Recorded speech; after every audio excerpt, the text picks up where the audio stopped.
రూట్లో కుక్కలు పట్టుకోలేవు, ఓకే, అది ఆ డాగ్ స్క్వాడ్ ఘాటుకి పట్టుకోలేవు. అవునవును.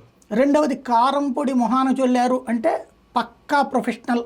ఇది కారం పొడి చల్లినప్పుడు వాడు కంగారు పడతా ఉన్నట్టు టైంలో మెడ నరికారు, నరికేస్తారు. అవును. పక్కా ప్రొఫెషనల్ హత్య, పక్కాగా అది ఫ్యాక్షన్ హత్య. ఆ ఫ్యాక్షన్ హత్యలో రాజకీయ కోణం ఉందా లేదా అన్నటువంటిది తేలాల్సి ఉంది.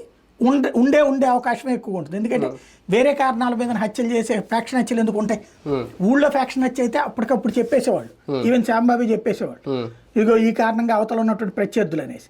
బట్ ఇక్కడ వేరే కోణం కనబడుతున్నది కాబట్టి రాజకీయ హత్య అయి ఉండొచ్చు. కారణం ఏంటనేది ఓకే మనం డిసైడ్ చేయలేం, కానీ హత్య జరిగింది అయితే వాస్తవం. ఎవరు చంపారు, ఎందుకు చంపారు అనేది అయితే తేలాల్సి ఉంది. కానీ ఇక్కడ బిహైండ్ ఏం జరుగుతుంది, పార్టీల్లో నాయకుల మధ్య ఇంకా ఆ ఆగ్రహ ఆవేశాలు అనేది కంటిన్యూ అవుతున్నాయి. వాటిని కంట్రోల్ చేయలేకపోతున్నారా? అసలు పార్టీలకు కాదండి, బేసిక్గా వ్యవస్థ చచ్చిపోయింది. వ్యవస్థ ఎప్పుడైతే చచ్చిపోతుందో రాద్ధాంతం జరిగిపోతుంది. ఇప్పుడు బంగ్లాదేశ్లో ఏం జరుగుతోంది?